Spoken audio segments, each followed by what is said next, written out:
I remember the exact moment my heart turned to ash.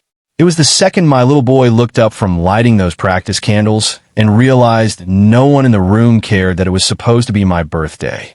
I still feel the heat of that flame on my face and the cold that followed. My name's Elias. I'm 42, I live in Seattle, and I own 4 restaurants. Harbor and Hearth is the one everyone knows. The one with the James Beard nods, the one critics call intimate firelight dining. It's the one I poured 15 years of 18-hour days into. The one I built after my divorce, after my ex walked out and left me with our 8-year-old son, Theo, in a mountain of debt. Theo's the quiet kind. He draws floor plans of restaurants on napkins, labels every station, pass, guard manger, sauté. He knows the difference between chiffonade and julienne. He's proud of what I do in a way that makes my chest ache. A week before my birthday, we were all crammed into my parents' dining room for Sunday lunch.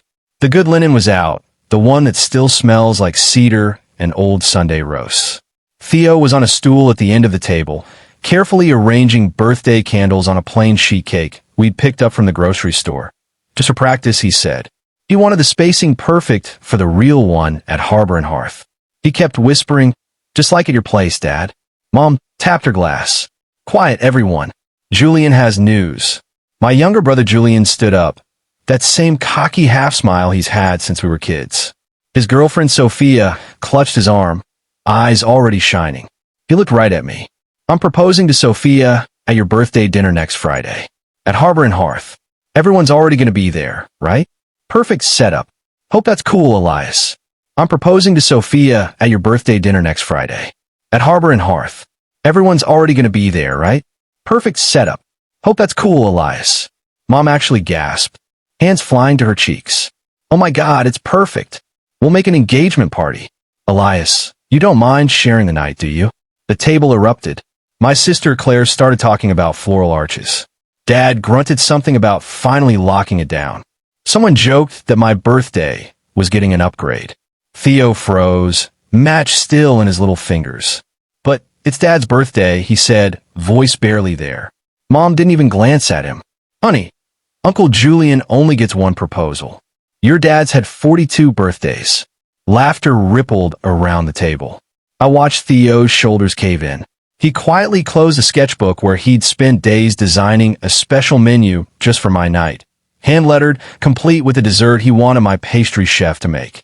Dark chocolate ganache tart with smoked sea salt and 42 candles plus 8 tiny ones for me, Dad, so I'm included.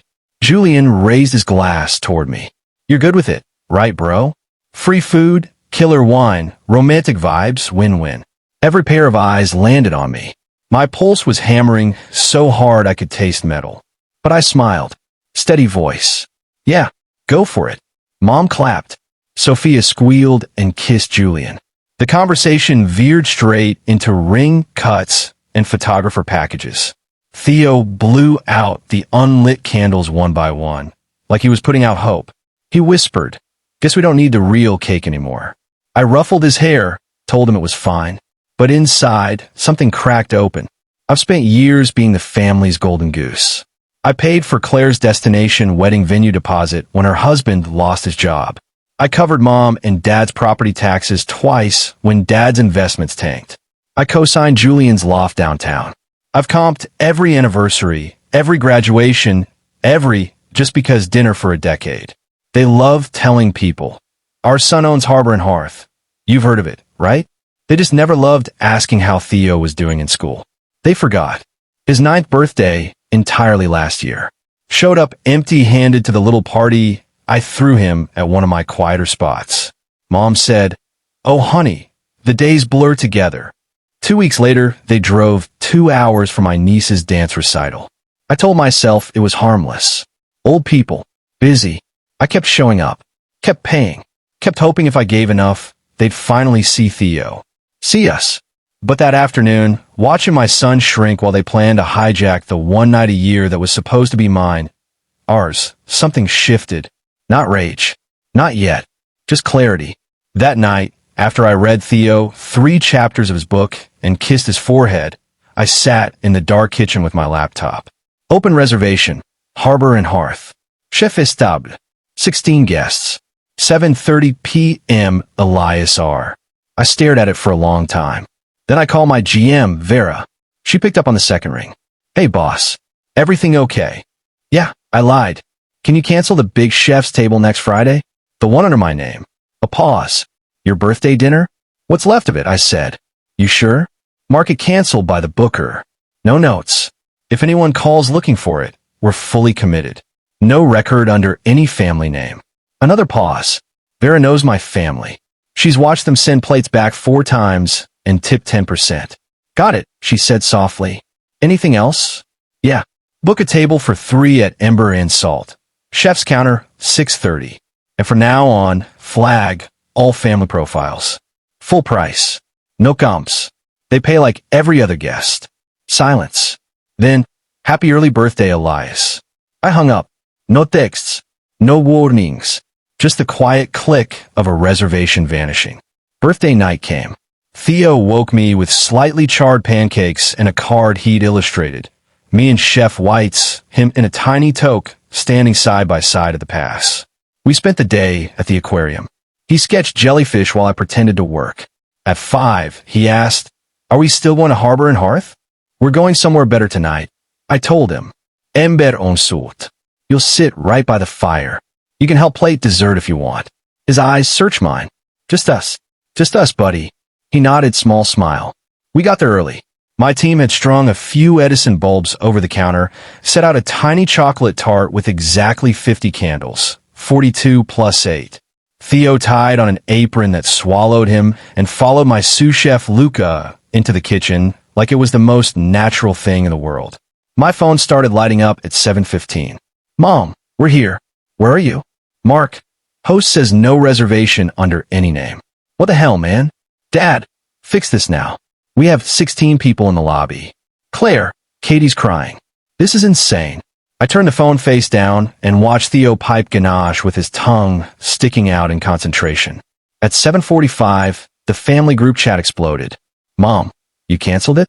How could you humiliate us like this?" "Dad, your mother is mortified." "Julian, dude, I look like an idiot." I told everyone this was locked in. I finally typed one message. "Me, you told me my birthday didn't matter. You turned it into someone else's stage without asking. I decided not to host." "Julian, it was one night. You're being petty." "Me, it was the one night my son spent weeks planning. The one night a year that's supposed to be mine. I'm done funding people who treat him like he's invisible." No more replies after that. They ended up at some chain steakhouse down the block. Julian proposed anyway. She said yes. I didn't hear about it until Claire sent a photo 2 days later. Katie's ring gleaming next to a basket of mediocre breadsticks. Caption: "Hope you're happy." I wasn't happy. I was free. 6 months later, my parents haven't spoken to me. Claire books tables like a normal human now and actually says thank you. Julian got engaged, moved forward, never apologized. Theo and I go to my restaurants whenever we want. He has his own little corner at the pass on slow nights. The staff call him Sue Theo. He glows. Sometimes I catch myself staring at the empty chairs where my family used to sit, demanding the best table, running up tabs they never intended to pay. Those chairs are filled with new regulars now. People who tip well, who ask about Theo's drawings, who treat my staff like humans. And every time I walk past the host stand and hear, "We're fully committed tonight," I don't feel guilt anymore. I feel peace. If this had happened to you, if your family decided your milestone didn't matter, if they expected you to foot the bill while erasing your kid, would you have canceled the table? Or would you have smiled, paid the check, and let the pattern continue? Tell me in the comments. I really want to know. Thanks for watching. Do subscribe for more stories.